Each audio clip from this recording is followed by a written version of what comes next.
Danny, do you have any announcements to kick off before I start? No, well, I'm here to support Rich. If you have any questions and you want to keep yourself on mute, you're welcome to throw them in the chat, and we can address those at the end. But other than that, that's all I got. Great, awesome. Thank you very much, Danny. Appreciate it. Let's go ahead and get started. Welcome. We're going to talk about the perfect product owner today. So let me just introduce myself really quick. My name is Richard Chang. I am the VP of Training and the Chief Product Owner here at Next Step Solutions. Also, I do a lot of the training myself. I'm a certified Scrum trainer, as well as a bunch of other certifications. I am based here in Reston, Virginia. In fact, in the chat windows, if you guys want to type in where you're calling in from, we can see where everyone is physically. Now that we're all remote, people are getting in from all over the place. But I'm here in Reston, Virginia, right outside of DC. Oh, Baltimore, Roanoke, Arlington, Cleveland. Oh, I've been to all those places. Great. A lot of my background is in government work, as well as commercial, nonprofit, and associations. The fun fact about me is that well, at least before the COVID, I was a Brazilian Jiu-Jitsu practitioner, and hopefully get back to that before too long. So that's a bit about me. Let me give you my contact information. So I'm going to copy and paste this and put this in the chat window. So in the chat window, you're going to see, whoops, give me a second here. That didn't quite work out. Let me copy and paste this and put this in the chat window. Copy, paste. So in the chat window, you should now have my contact information. So feel free to follow me on Twitter. Feel free to join me on LinkedIn. Feel free to follow Next Step Solutions on Twitter and LinkedIn as well. Some information about us. And what we're going to do here is we are going to start this session off with the video. So we're going to watch a video. So give me a second here. I'm going to share my video screen and we'll watch a video. Right, so we're going to watch a video about product ownership. It'll be the best video you see all day. Here we go.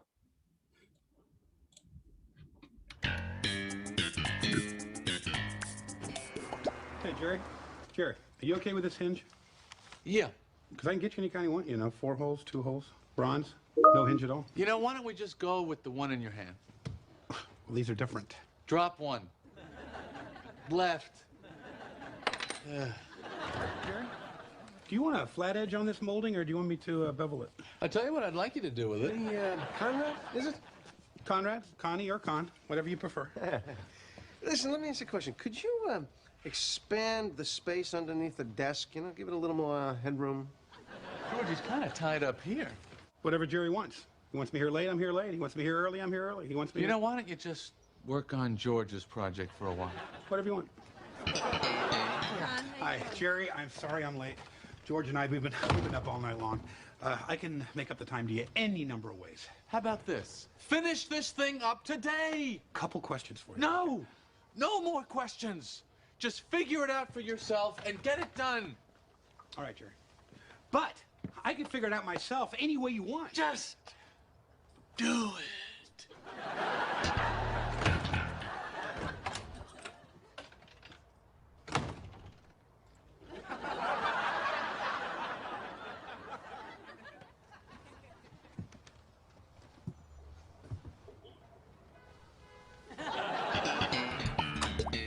Jerry. Yeah. What the hell is this? What? Where are you? Over here. What is this? It's like you're selling movie tickets back here. I think it's kind of cozy. All right, you are not going to believe what Kramer did to my mattress. I can't talk to you like this.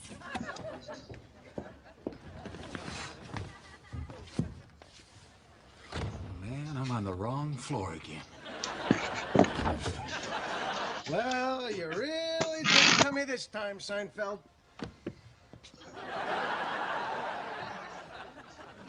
What the hell happened here? Hey. Hey. Look how obtrusive it is. It is obtrusive, isn't it? It's very obtrusive. I don't think it's that bad. Well, can I get a stool in here? No, the stools go over there. Oh, no, that's no good. I'm leaving. Yeah, I'm with Stinky. I'm going back to my place. I got the internet! I'm not doing it! Why are you shouting? I don't know! It's this place. I'm very uncomfortable here. it back the way it was. Yeah, that's right. You know, I don't get you, Seinfeld. You want something one day, the next day you don't like it. I mean, come on, man, make a decision. 1 second. Hey, Connie. Jerry around? No, and I prefer Conrad. So, I heard what happened to the desk. I tell you, there was something so reassuring about that cozy little space. Yeah, well, whatever. See ya. Back to normal. Not bad for $4,000.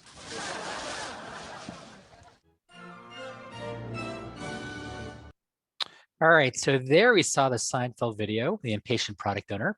Let me bring up the slides once again. Give me one moment, please. I'm going to share the PowerPoint. I'm going to put the link into the chat window so you have the video available to you as well.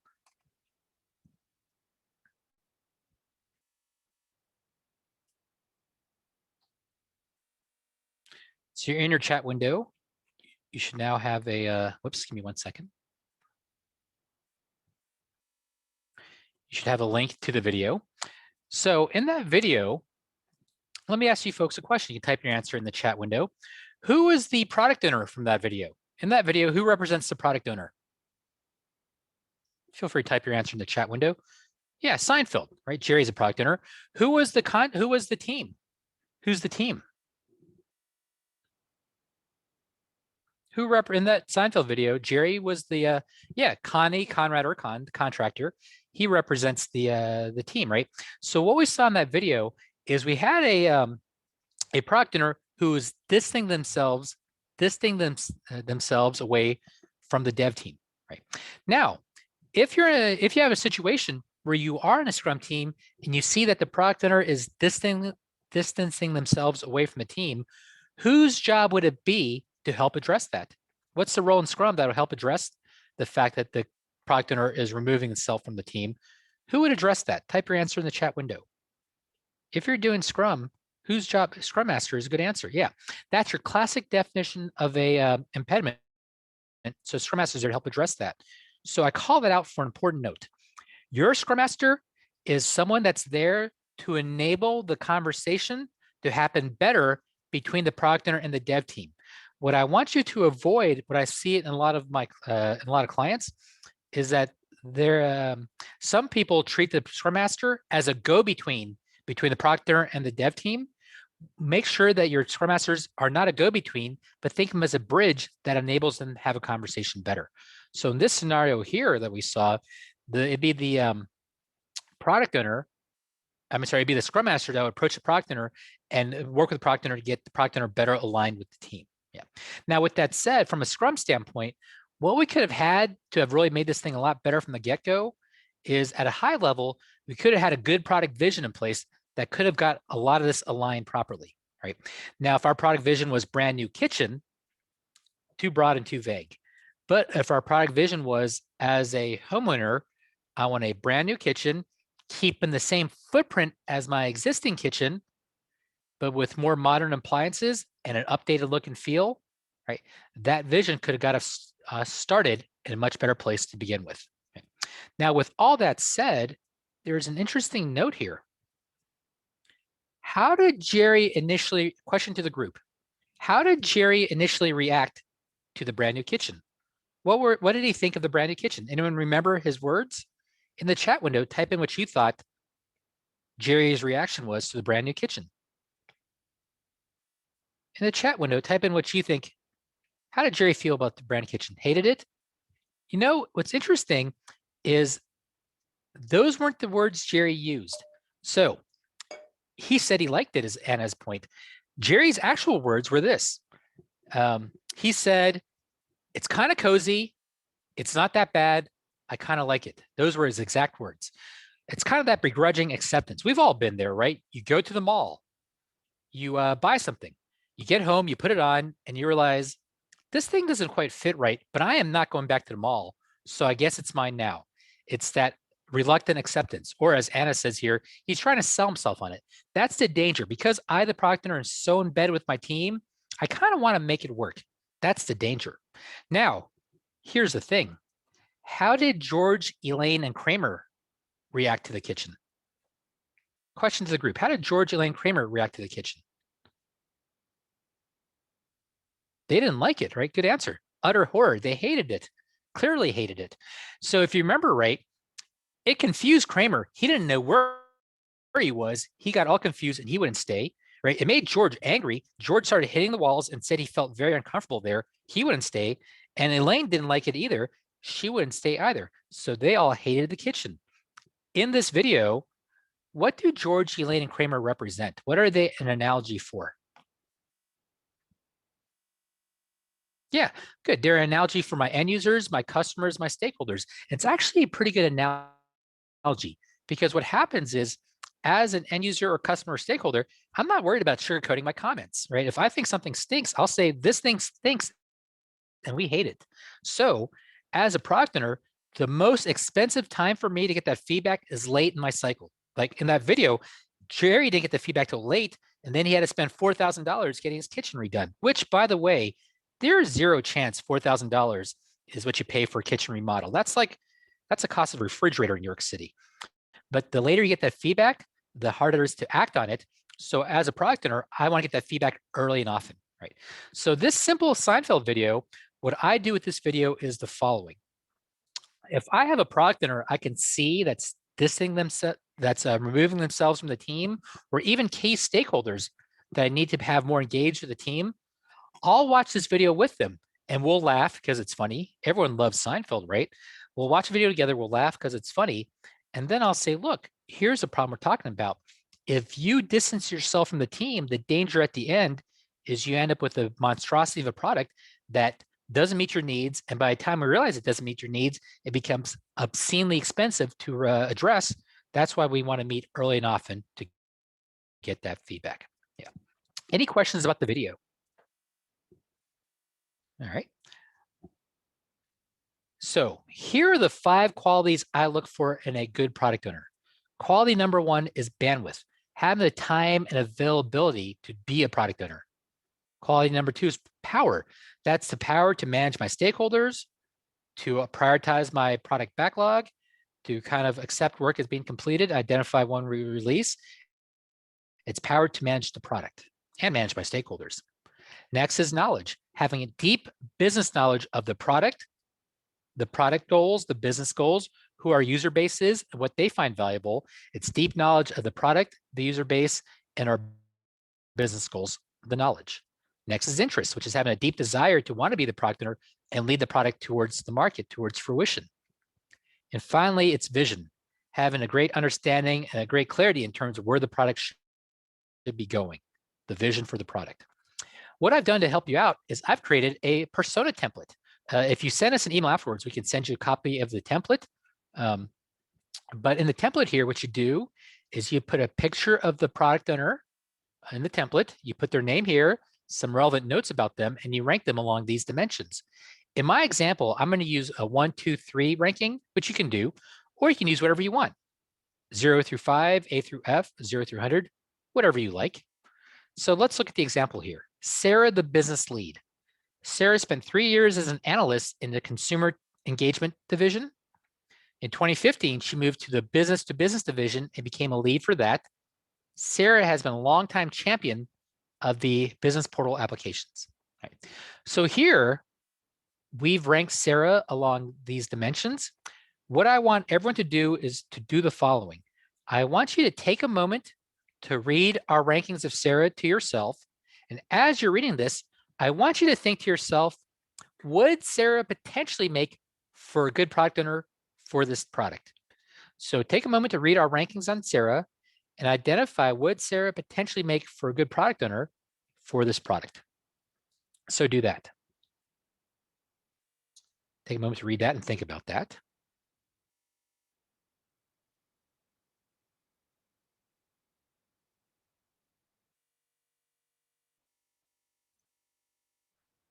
All right, now in the chat window,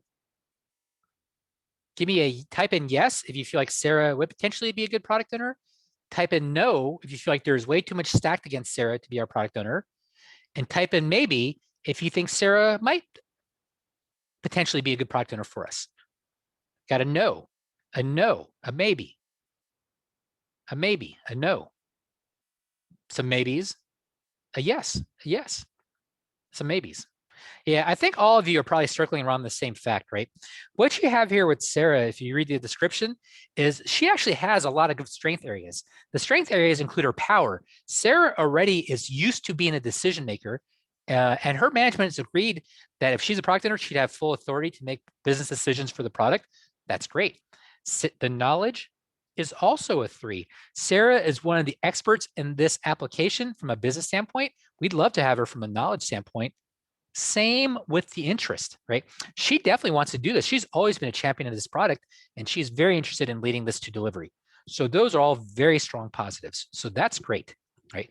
But you have a problem, and the first problem we see is the bandwidth, right? Sarah right now, in her role today, she's already very busy and dropping balls already because she's so busy. So if we want her as a product owner, what has to happen is her management has to offload parts of her job to others to free up time for her to be a product owner. That has to happen or this can't work, right? Now, if that can happen, then we're in better shape. The other thing we have to address is this vision issue. On the plus side, Sarah has a very strong vision for this product and she really cares about her vision. That's awesome. But the problem is that we're not convinced that her vision aligns with her leadership's vision of the product. So what needs to happen is Sarah and her leadership need to sit down and talk about what the product actually is and where the product is going. Once they have that conversation, if they're on the same page, you can make this a 3, right? But if they're not on the same page, that's a problem they have to resolve because they can't be thinking they're building 2 different things because they're always going to be butting heads. And what's going to happen is someone's going to end up being very upset. That's a bad situation. So they need to resolve the bandwidth and the vision issue. If they can resolve that, she'd be great. If they can't resolve that, that's got to be figured out. That's going to be an issue. Right? So this template is a very useful template that you guys are free to use. Use it with your product owners. Identify for your product owners, you know, the ones you have in place, do they have enough strength areas where it makes sense for them to be a product owner? And out of their gap areas, are their gap areas manageable enough? Are the gap areas, the weakness areas, manageable enough so it doesn't put undue strain and stress to the product? Any questions about this template? Let's look at what a product owner does day to day. Right. So think about this. Think about what does a product owner do day to day, and in the chat window, type in some of the things a product owner does day to day. What's one of the things a product owner? Start typing those in the chat window. What does a product owner do day to day? Manage a product backlog. That's a good one. Yeah. Refinement session, backlog refinement, review the backlog, groom the backlog. Great. Awesome. Touch base with stakeholders. That's a good one. Meet with stakeholders. Answer questions. Good. Let's get a few more in here. So far, I have answer questions, argue with the Scrum Master. Hopefully not. Hopefully not. Write user stories.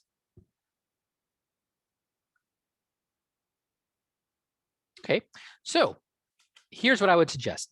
If you look at what a product owner does day to day, identify a sprint goal. That's a good one. I like the sprint goal one. That's a good one. Yeah. If you look at what a product owner does day to day, I propose it can be broken up into 3 key dimensions. One is outward facing, refinement. The other is inward facing. What this means is the following. The outward facing piece is working with subject matter experts, stakeholders, customers, and my leadership. I'm going to understand their needs, understand their goals, understand their priorities, answer their questions, right? And I need them to validate the product, right? That's the outward facing piece, right? The refinement is honing the vision and the roadmap, creating the product backlog items, just managing and prioritizing the product backlog. The inward facing is working with my Scrum team, which includes release planning, answering questions, sprint planning, sprint review, and validating items. So the way this works is I understand the needs from the outward facing. I bring that into refinement to hone and craft the vision and the product backlog. I bring that to the team to make sure they understand our needs, and answer the team's questions. Anything team builds, I have to validate. And then once I, the product owner, validate it, I have to ensure that my end users, my customers, and my stakeholders also validate what we built. Right. Now, let me ask you folks a couple questions. When you look at this picture, the outward facing, refinement, and inward facing, what's the time allocation I should be spending? As a product owner, what's my time allocation across this? right? Is it 33%, 33%, 33%? What should be my time allocation? Any guesses? In the chat window, type in any guesses you have. What do you think the time allocation is? Right? Is it an even 33%, 33%, 33%? Or is there some different allocation? What do you think the time allocation should be across all three of these? Type in any answers you want to guess in the chat window. Outward facing 40%, 40, 30, 30, 60, 20, 20. Here's what I would propose. I would propose that there's no percentage per se. However, what you would want to do here is ensure that over time, you as a product owner have a responsible allocation across all three areas. So this outward facing piece, right? I'll give you a quick example. You folks familiar with the Motley Fool? Fool.com is the website. So I used to work at Motley Fool. I was a consultant there years ago. And when I was there, at one point, we had this senior vice president of something important as our product owner, right? And we thought that was going to be awesome. However, it was not awesome at all. It actually ended up being a problem. The problem was that this person was never around. So as a team, because they're senior vice president of something important, they were always off in other meetings, doing other things. The problem there was that person was too outward facing, not inward facing enough. That caused a problem because as a team, we're just waiting for decisions to be made or trying multiple things at once or doing things that are flat out wrong because that product owner is too outward facing. We had to fix that. So that's an issue where the product owner is too outward facing. We had to fix that, which they did a good job addressing. The inward facing piece, I was working with a government agency that was going through an agile transformation. So they took all these people they had called TPMs, technical project managers, and made them all product owners, right? And all these TPMs, technical project managers, came from the IT side. So what happened was those teams were building really cool things that no one was asking for. They were building really cool things that didn't solve any of our consumer issues. What happened was the product owners there all came from the technical side. They were way too inward facing, not outward facing enough. They had limited insights into our true consumers were, what their needs were, and they were building cool solutions that no one was asking for. We had to address that as well, right? And product owners are notoriously bad at refinement.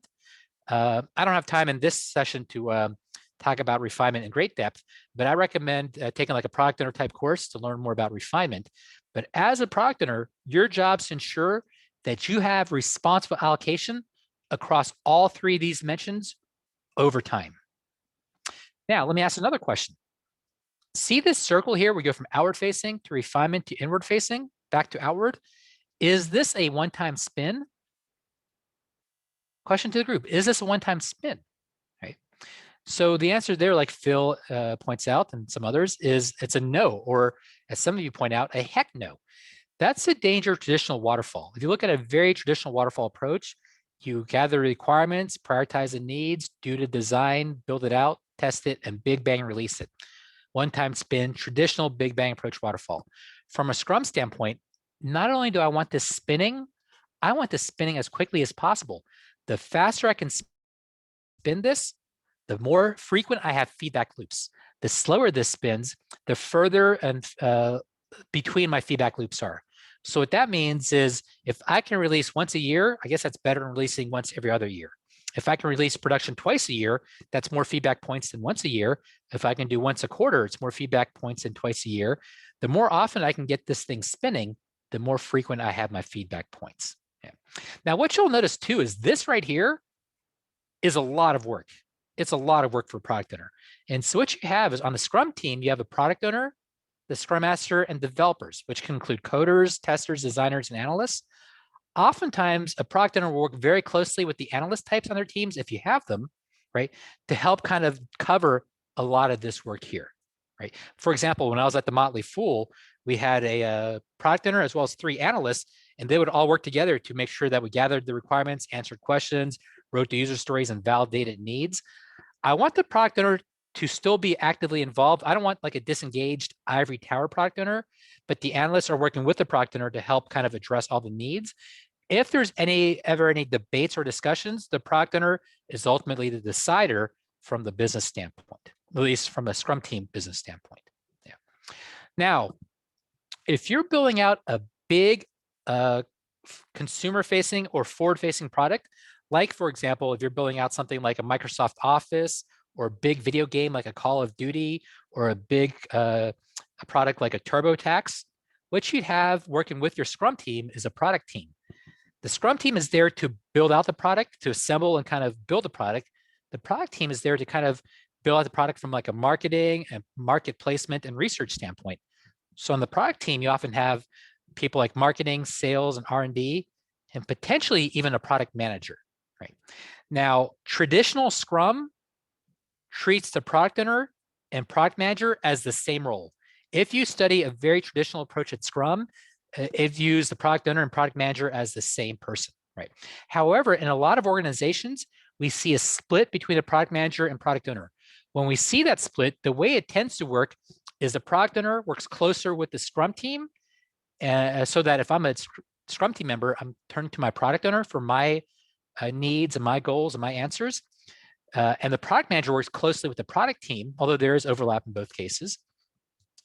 And where they meet is kind of in between. In fact, if you look at the Scrum big picture here, what happens is the product manager generally, and I'm painting in very broad strokes here, but the way this works is the product manager type would take a greater lead in terms of the vision and the roadmap, which represents strategy. The product owner would take a greater lead on the product backlog and user stories, which represents execution. And they would collaborate very heavily on the release planning layers. That's traditionally how a lot of agile teams break that out, and that works reasonably well, right? That's if you have a separation between product manager and product owner. A lot of places treat them as the same. Any questions so far? All right. What we're going to do now is I'm going to do one thing very quickly. We're going to answer these 5 questions, but what I'm going to do first is I'm going to put you in a breakout room. Right. So we're going to do a group exercise. So in the chat window, everyone look in the chat window. I am taking these 5 questions, and I'm copying and pasting them to the chat window. So you should have these questions in your chat window. Everyone take a look at that. And what I'm going to do here is I'm going to create breakout rooms. Let's see here. Let me create breakout rooms. I'll create 10 breakout rooms. And so I'm going to assign you automatically breakout rooms. In your breakout rooms, I'm going to give you 5 minutes to work through these 5 questions. As a product owner, I'll give you 6 minutes. Should the product owner come from the business or technical side? Should a product owner come from the client? If you have a client-vendor relationship, should a product owner come from the client or the vendor? Is the product owner the same as a project manager? Should I be a product owner and Scrum Master? Should I be a proxy product owner? Those would be your 5 talking points I put in the chat window. Any questions before I put you into the breakout rooms? All right, I'm going to give you 5 minutes. Actually, I'll give you 6 minutes to talk through this in your breakout rooms. Give me 1 second here. Hey, Danny, can you make me the host, please? Oh, I am the host. You should be. Mm-hmm. Okay, great. Let's do this. Create the rooms. Okay, I got it. So let me give you 6 minutes in here and opening up the rooms now.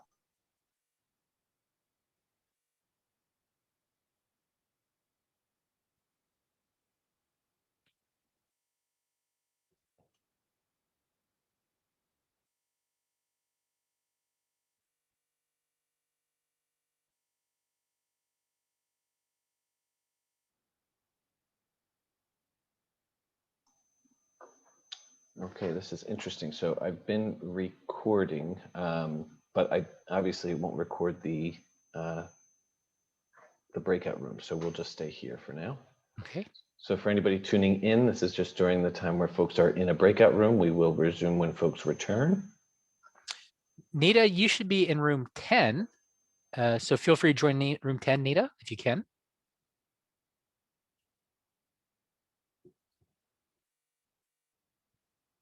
I hope they can see this in the rooms. I assume they can see it in the rooms. Otherwise, someone would have said something. See the chat in the rooms. So when I was teaching today, I don't know. I don't know if they can. I can hop around. Let me see. Okay.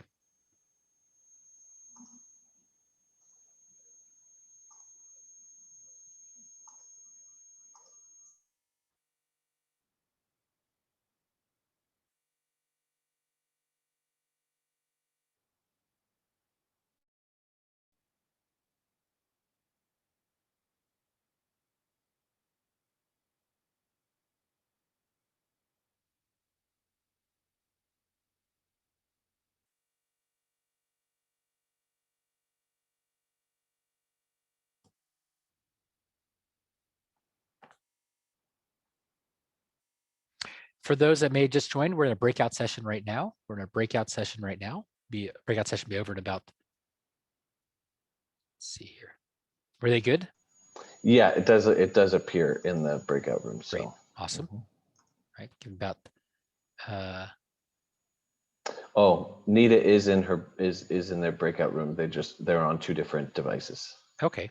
Mhm. Oh, well, I can move her to that device. Oops. I can. Let's see here. Interesting. So Nita's in the breakout room with Cooper. Okay, let me move that to breakout room 9 then.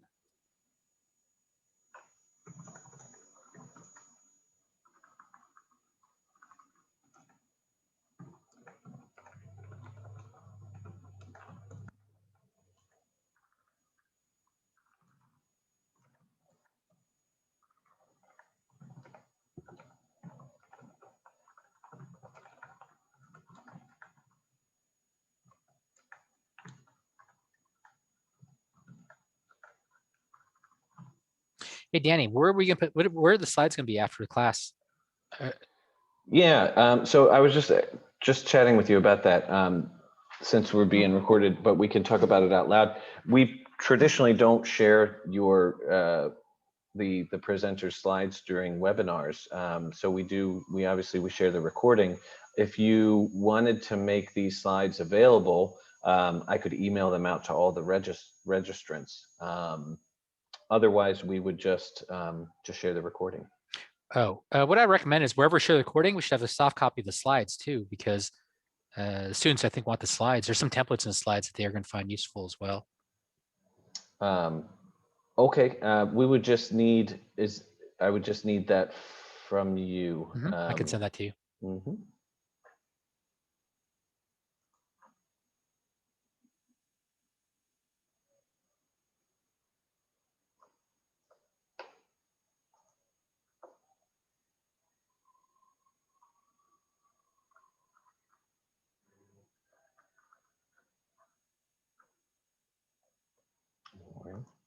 And did you have a timer set? I'm sorry? Did you have a timer set? It does it automatically in the room. Okay, you set up the automatic timer. Okay, great. Looks like some folks coming out though. Welcome back, folks that just joined, that came out. We have about another minute or so before the breakout rooms close.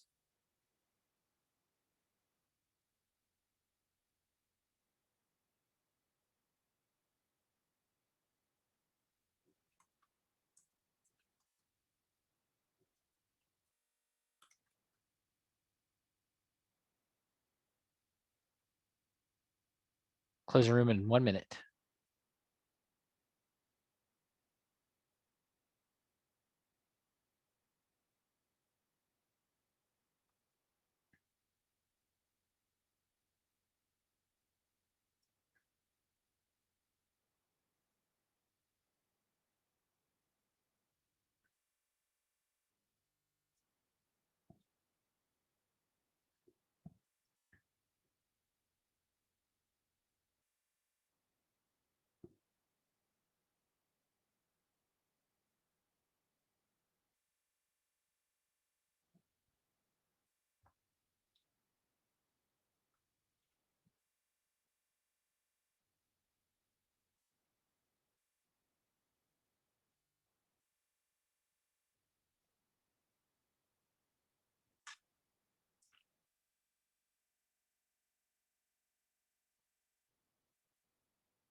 All right, welcome back, everyone. I think everyone's back with me. All right, let's talk about this. So you had a series of questions you answered in your breakout rooms. Question number 1, should the product owner come from the business side or the technical side? In the chat window, type in what your team said. In the chat window, type in what your team said. Okay, a lot of business side answers, a lot of business side answers. So here's what I would say. I would say this, bonus question to the group. How big is your Scrum team supposed to be? How big is, type your answer in chat window. How big is a Scrum team supposed to be? Okay, max of 10, 6, 5, 7. So your Scrum team, based on the Scrum guide, is supposed to be between 3 to 9 developers, dev team members, not including product owner and stakeholder. I'm sorry, not including product owner and Scrum master. What that means is ideally 3 to 9. So what that means is, as a product owner, look, I don't need a 4th or 10th person that knows how to build it. I already have 3 to 9 people that know how to build it, right? But what I need from the product owner is I need them to have a great understanding of the product base, who our users are, what the users find valuable, what the organization or business goals for the product are, what the business finds valuable, and to be able to manage and prioritize these features in a way that makes sense for maximizing the value of the product. For number 1, what I recommend is the following. It's not that users can't, it's not that your product owners can't come from the technical side, but if they do, they got to leave all that behind. What I need from the product owner is I would like them to come from as close to the business side as possible, because what they bring is they bring a deep understanding of the product from a product standpoint, the user base, what the users find valuable, what the product really should be from a product standpoint, what the organization finds valuable. Right. I can't have a product owner that's going to second guess every technical decision. I need a product owner to provide that business insight.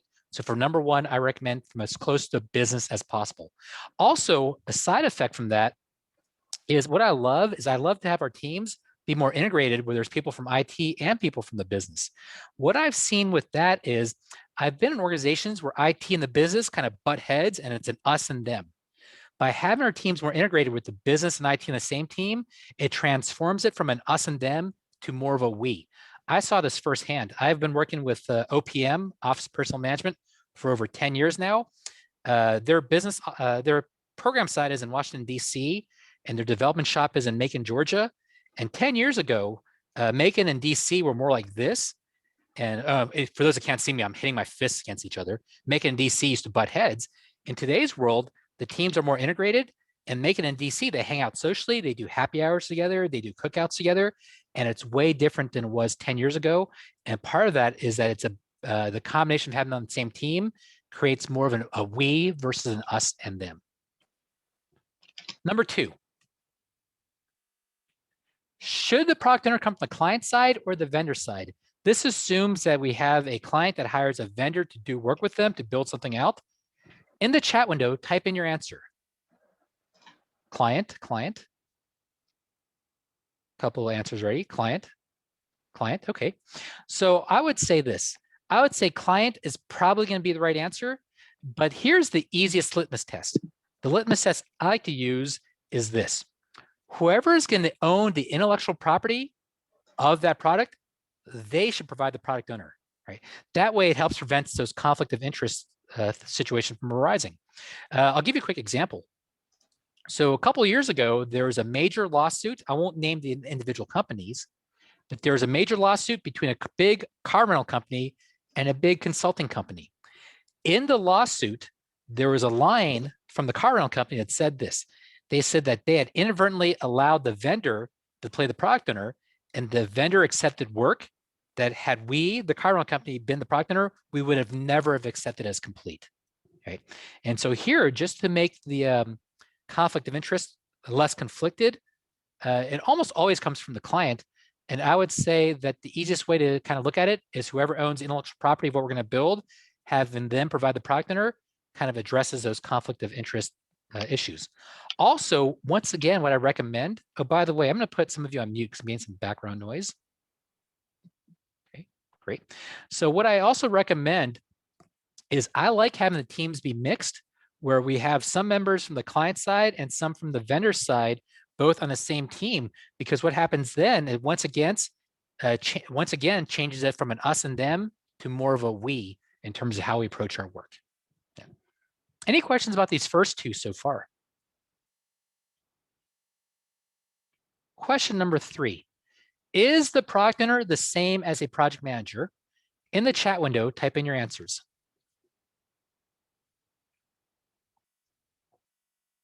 Yeah, everyone's putting in no. Great, awesome. The answer is no. I'll give you an example of the difference. Let's say I am a traditional project manager. If I deliver something on time, on schedule, to specification, did I do a good job as a traditional project manager? Yeah, that's the textbook definition, right? As a traditional project manager, that's the triple constraint: scope, schedule, cost. If I deliver something on time, on schedule, to specification, as a project manager, I did my job. Now, let's say we release a product and no one buys it, no one likes it, no one wants to use it that way. Is that problem on me, the project manager? What do you think? Yeah, I would propose it's not, right? That's something else. As a project manager, I did my job. That's something else. So I think of project managers almost like train conductors. I just keep the things running, right? So that's traditional project management, traditional project management. Now, if you look at product ownership, different scenario. Let's say as a product owner, I deliver something 3 months late and I accidentally blew through an extra $1.5 million. Did I do a good job as a project manager if I went 3 months late and accidentally blew through an extra 1.5 million? Did I do a good job as a project manager? No, I did not. In fact, they probably should have fired me before that number got to the 1.5 millions. However, once we release the product 3 months late, we release it. Let's say we thought we were going to make 10 million our first year. We made 10 million our first day, and it's not even 1 o'clock yet. We're easily going to break 70 million by the end of the week. So here's what's going to happen. I'll be sitting on the couch with Ellen on our TV show, and we'll be laughing about the time I used to work at this company where there's a 3-month stretch where I thought I was going to get fired any day now, and now I end up owning half the company. As a product owner, my job is to maximize the value of the product. And I'm about to say something. That's going to blow some of your minds. As a product owner, guess how much of my time I should be spending worrying about development efficiencies? As a product owner, guess how much of my time I should be worrying about development efficiencies? So those answered in Windows, Steve and Lizette answered 0 and none, CK 0. That's correct, right? As a product owner, I'm not worried about development efficiencies. The primary reason why I'm not worried about development efficiencies is this picture right here. I don't have time, right? My job is to maximize the value of the product, right? My job is to make sure that if I'm building Microsoft Word, I don't accidentally put Clippy in front of spell check, right? My job is to maximize the value of the product. I'm focused on managing of the capabilities and features, right? And I'm not worried about development efficiencies. In terms of development efficiencies, I rely on the Scrum development team working with the Scrum Master to focus on development efficiencies. As a product owner, I'm managing the product. That is a core difference. Project managers traditionally manage work and work activities. Product owners, we're managing the product itself and our delivery of valuable capabilities of the product. Number 4, should I be a product owner and Scrum Master? Type your answers in the chat window. Should I be a product owner and Scrum Master? Type your answers in the chat window. Okay, good, yeah. The answer is no. In fact, not only is it no, I like how someone said no way. I like how someone said no. I like how someone screamed it. This is actually considered one of the cardinal sins in Scrum. Don't do this. I'll tell you a true story. I have a person that does my yard. I have a person that does my teeth. Guess what they are? Take a guess. Guess what they are. Guess what my teeth person is and my yard person is. Guess what they are. The answer is they're 2 different people. You know why they're 2 different people? Because if they were the same person, I would fundamentally question 2 things. I would question their life choices and my decision-making capabilities, right? Why are those 2 different people? Why do you think that is? Why is that 2 different people? Why do I have yeah, it's different work. It's different skill sets. It's different expertise. One is a landscaper with expertise in my yard. One is a dentist with expertise in our teeth, right? You folks ever heard of Johnny IV before? Anyone know who Johnny IV is? So for those not familiar, Johnny IV is the longtime Apple iPhone product manager. He left Apple about 1.5 years ago now, which means in theory, that job might still be open in theory, right? Now, I highly recommend all of you apply for it because that job, I believe, pays multi-million dollars a year. But with that said, it is highly unlikely you're going to get that job. Who is going to get, where is the next Apple iPhone product manager coming from? Where is the next Apple iPhone product manager coming from? Yeah. It's probably going to be either an internal transfer from within, or what Apple might do is they might steal someone from Samsung, or they might steal someone from Google Phone or from Nokia. What's going to happen is whoever the next Apple iPhone product manager is going to be will be one of the world's leading experts in the smartphone market. They're going to understand the competitive landscape. They're going to understand the user base. They're going to understand what should be on the horizon 5, 10 years down the line. In their free time, they're going to be focused on reading trade journals about the smartphone market. They'll be going to smartphone conferences and events. That's their passion. That's their craft. If I'm a Scrum Master, what am I focused on? What's my passion? What's my craft? Question to the group. If I'm a Scrum Master, what am I really smart at? And I'll give you a hint. If you say the title out loud, you automatically get the answer. Right, Anna has it here, right? If I'm a Scrum Master, what I'm smart about is, yeah, all the answers in here are great. I'm really smart about agile principles, agile value points, the Scrum framework, about servant leadership, about coaching, about facilitation, about continuous integration, about DevOps, about Kanban flow theories, about XP practices. My passion, my craft will be learning about agile concepts and practices. That is my passion. That is my craft. It's different perspectives. Make them different people. Also, if you look at this picture here, as a product owner, I'm trying to build the right thing. And as a dev team, I'm trying to build it well. There's kind of a natural tension there. And it's up to the Scrum Master to kind of maintain a balance on that tension, right? And so the Scrum Master gets kind of too pulled into either direction, it throws the whole system out of whack and you lose that balance. Yeah. Last question here. Should I be a proxy product owner? Type in your answers in the chat window. Let me rephrase that actually. What do you think the problem would be if we had a proxy product owner? Why is that term a problem? Out of these items here, right? What do you think is the one that causes an issue, right? Like Chris says over here, what you have is a lack of authority. The power is missing. When I hear the terms, when I hear any of these terms, proxy product owner, de facto product owner, stand-in product owner, delegate product owner, vendor product owner, BA/product owner, analyst product owner, or any variations thereof, the danger is that you're a product owner in name, kind of, but you don't really have the power to manage your stakeholders. You don't have the power, the authority to reprioritize your sprints or your releases. You don't have the ability to accept work as done and to validate your releases. Basically, you're a product owner with limited power, which makes everything slower and riskier. So when I hear terms like that, I just get concerned that you're a product owner without the power to do the job. That's a problem that we have to address. Yeah. Any questions about these? All right, well, I'm going to close out with a couple of quick notes.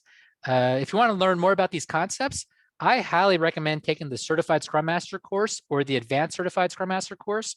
To follow up on that, we delve much deeper into this. Come to our website for a listing of all our classes. Once again, here's my contact information. Let me copy and paste this for the group. So you have this once again in your chat window. You have this in your chat window once again. Feel free to join me on LinkedIn. Feel free to follow me on Twitter. Feel free to follow Next Step Solutions on both LinkedIn and Twitter. And with that said, let me do this. Let me open it up now to the floor. If there's any questions or thoughts in general about product ownership or the product owner role, we'll open it up to the floor. Feel free to ask your questions either via chat or feel free to unmute yourself if you want to ask it verbally. Any questions?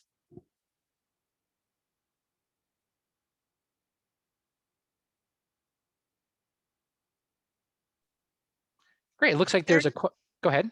Oh, sorry. This is Shannon. I was wanting to allude to the last one you talked about with proxy PO. I was actually sharing with the breakout group that I'm actually being asked to do that. In project work, I definitely will probably actually have more SME knowledge and ability to drive the work faster for the product owner, because the product owner is driving a product that they may not have as much experience with that they're being asked to do. But the reason it's happening is because it's going to be my Scrum team they're utilizing. So what I would do there is a couple things. One is I would either have that person be the product owner and have you be like more an analyst type that will provide help and insight and advice. But that way, we know that this is a product owner. This is who we go to for the final sign off, for our questions, here's who validates our work. I would either go with that model, or I would have them make you, Shannon, the product owner, and that person take a step back and be more of the product champion, product sponsor. So as a team, we're not confused with multiple product owners. Anyone here see the movie Office Space? Yes. So for those that have an Office Space, is a great documentary about how we do work here in the US. So in the Office Space, there's a scene where the guy is being assessed by the Bobs.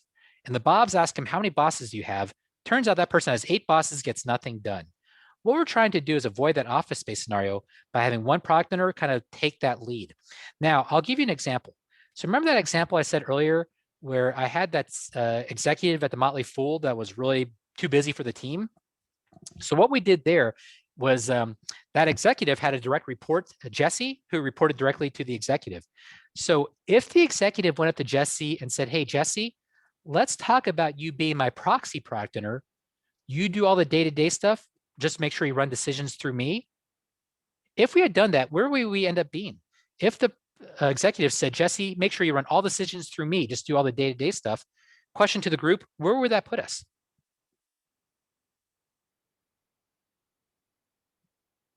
I would propose that puts us worse off than we were before, because not only have we not fixed the original problem, we actually added a layer in between, right?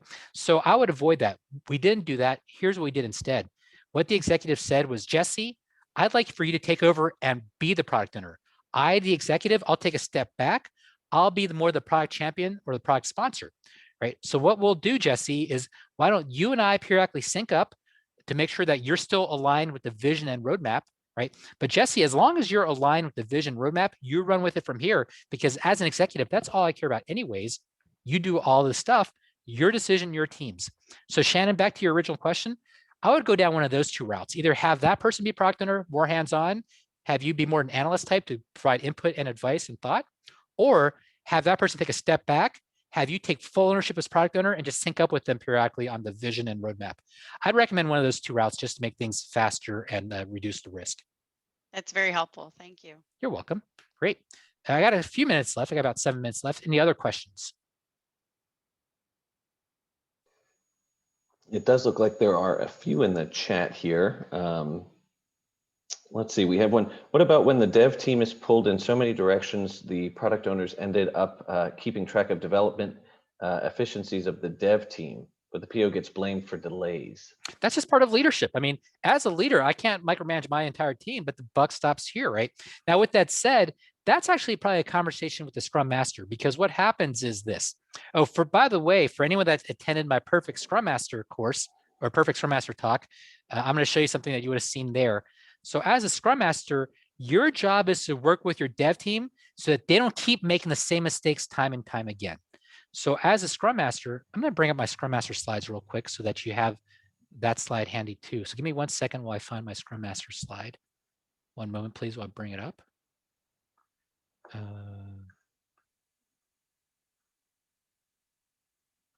Okay, so I'm going to share my Scrum Master slides that I'm bringing up right now.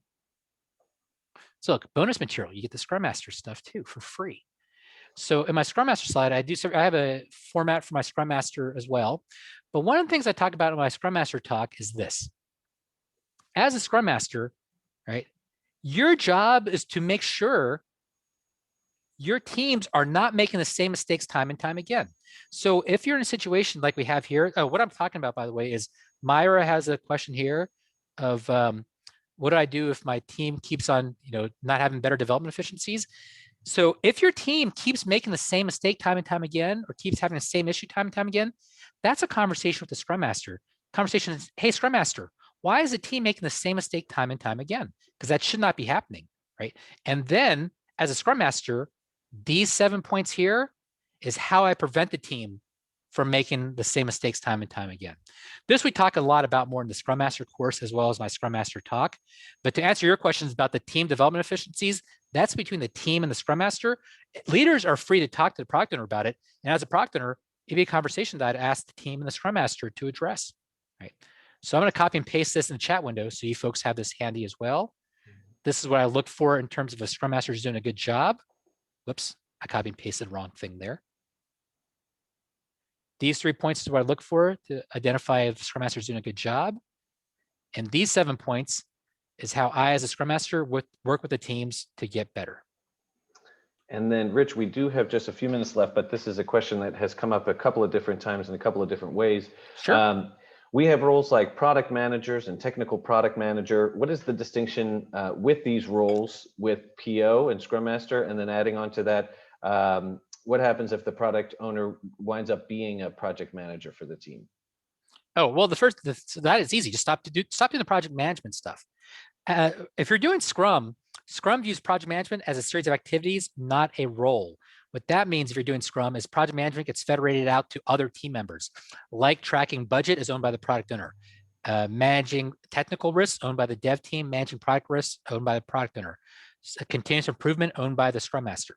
That's if you have questions, if you have project management questions in general, I highly recommend taking the Scrum Master course. They talk about it there. But remember, from a Scrum standpoint, there is no project manager on Scrum teams. Right. So there's that. What was the first part of the question again, Danny? Oh, technical project manager or technical product owner? Yes, let me see here. Lena had asked, we have other roles like product managers and technical product managers. So basically, I think you did answer what is the distinction was the main question. I have a question, why do we have it? I tell you why, because oftentimes we're trying to come up with something that provides some of the technical guidance. I would try to avoid the term technical. As a product owner, right? Someone has to own the product. And I don't love splitting between technical and product because it kind of creates an us and them again. What I would do is I would rely on the dev team to give me advice on my technical practices, right? And so I also recommend organizations move away from like technical expertise by experts. So always relying on the same one or two like lead architects or technical product owners every time. What I really encourage organizations to do is to rotate through your technical expertise. So it's not, you're not always sending the same technical folks to every meeting, but you get a chance to have multiple technical folks rotate through these experiences so you grow a lot of capabilities. But what I would recommend is I would have a product owner for the team, and then I would have the dev team give advice on the technical aspects of it, which is typically what a technical product owner would do. Yeah. And by the way, if there's ever a conflict, right, since we're talking about rolling out a product, the product owner generally takes precedence in resolving the conflict, generally. Takes priority, I should say. All right. I think I have to head back here in a moment. Any last questions or thoughts before I head back? Oh, the reason I'm heading back is I'm teaching a class this afternoon. It's too late for you to join my class this afternoon, but if you want to join me in a future class, please sign up. Feel free to send us an email if you're looking for discount codes.